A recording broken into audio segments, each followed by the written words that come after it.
Hello friends, Nandita হেসেলে তোমাদের সবাইকে স্বাগত। আশা করি তোমরা ভালো আছো, সুস্থ আছো। আমিও ভালো আছি। চলে এসেছি আবারও একটা নতুন রেসিপি নিয়ে।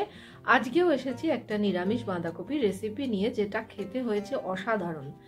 দারুণ খেতে হয়, বানানো ভীষণই সহজ, আর একদম জল ছাড়াই এই রেসিপিটা। বাঁধাকপি রান্না করার সময় সাধারণত জল ইউজ করি না, এটাও তাই, একই প্রসেস। তবে একটু অন্যরকমভাবে করেছি, একদম চেনা স্বাদের থেকে একটু আলাদা। মানে বাঁধাকপি খেতে খেতে যখন বোর হয়ে যাবে তখন এই রান্নাটা অবশ্যই করে দেখতে পারো। রুটি, লুচি, পরোটার সাথে দারুণ লাগবে, এমনকি খিচুড়ির সাথেও ভালো লাগবে। তো চলো চটপট দেখে নেওয়া যাক রেসিপিটা। প্রথমে বাঁধাকপিটা কেটে নেওয়া যাক। বাঁধাকপি আমি কাটার আগে গোটা ধুয়ে নিই, কাটার পর আমি কিন্তু ধুই না। গোটা ধুয়ে ভালো করে পরিষ্কার করে নিয়ে আমি এই বাঁধাকপিটা একটু বড় বড় করে কাটছি। একদম সরু সরু করে নয়, একটু বড় বড় করে কাটলেই হবে।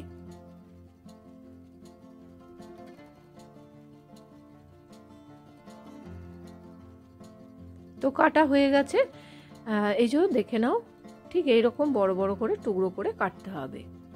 আর কড়াইশুঁটিও দিয়ে দিয়েছি এর মধ্যে, আর 3টে মিডিয়াম সাইজের আলু ডুমো করে কেটেছি। আর এতে টমেটোর পরিমাণটা বেশি লাগবে। এখানে বড় বড় সাইজের 3টে টমেটোকে আমি বড় বড় টুকরো করে নিয়েছি, একটা আদার টুকরো নিয়েছি। কড়াইতে সাদা তেল দিয়েছি, অবশ্যই এটা সাদা তেলেই রান্না করতে হবে। দিয়ে দিলাম 1/2 চামচের মতন 5 ফোড়ন, 2টো শুকনো লঙ্কা, 2টো তেজপাতা। ফোড়নটা একটু ভাজা করে নিয়ে তারপর আমি টুকরো করে রাখা আলুগুলোকে দিয়ে দিচ্ছি। আলুগুলোকে একটু হালকা নেড়েচেড়ে ভেজে নেব।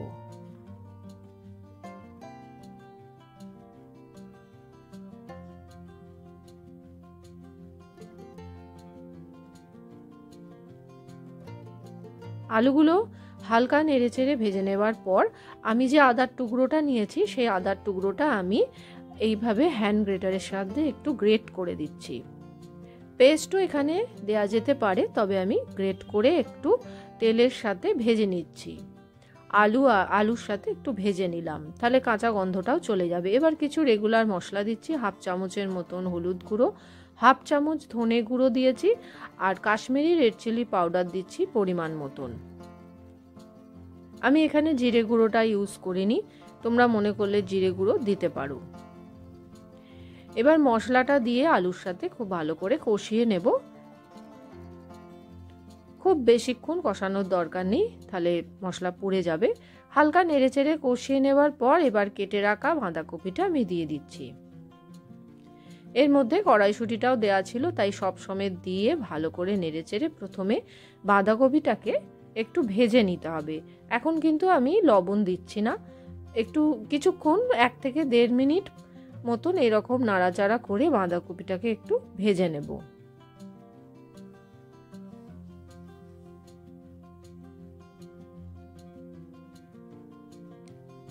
গ্যাসের আঁচটা মিডিয়ামে রেখে বাঁধাকপিটা ভাজতে হবে। তারপরে আমি দেব এই টমেটোর টুকরোগুলো, ঠিক এইরকম করে আমি সাজিয়ে দেব। টমেটোর টুকরোগুলোকে এইভাবে সাজিয়ে দিয়ে তারপর আমি ওপর থেকে লবণ ছড়িয়ে দিয়ে ঢাকা দিয়ে গ্যাসের আঁচ লোয়েতে করে আমি রেখে দেব প্রায় 1.5 থেকে 2 মিনিটের মতন। 2 মিনিট পর ফিরে এলাম। 2 মিনিট পর ঢাকা খুলে নিয়েছি।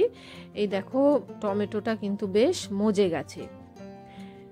2 মিনিটের জন্য আমি টমেটোটাকে এর সাথে মজিয়ে নিলাম। তারপরে আমি আবার নাড়াচাড়া করে বেশ ভালো করে নেড়েচেড়ে দিচ্ছি, দিয়ে আবারও ঢাকা দিয়ে হতে দেব।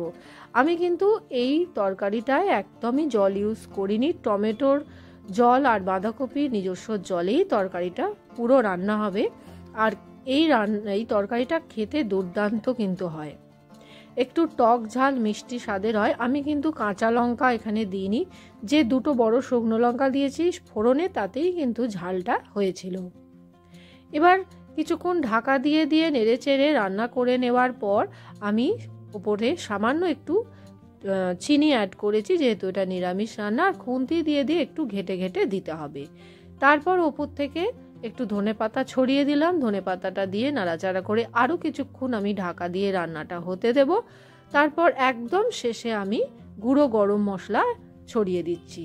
দেখো কি সুন্দর কালারটাও এসছে, আর এই যে জলটা বেরিয়েছে হালকা, এই জলেতেই পুরো রান্নাটা কিন্তু হয়েছে। এবার এই যে জলটা রয়েছে, এই জলটাকেও আমি টানিয়ে নেব।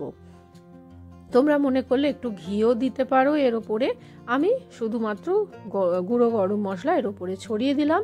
তো তৈরি হয়ে গেল আজকের এই বাঁধাকপির দুর্দান্ত রেসিপিটা। অবশ্যই ট্রাই করে আমায় কমেন্ট বক্সে জানিও। ভালো লাগলে একটা লাইক দিও, শেয়ার করো আর সাবস্ক্রাইব করে নিও নন্দিতার হেসেল।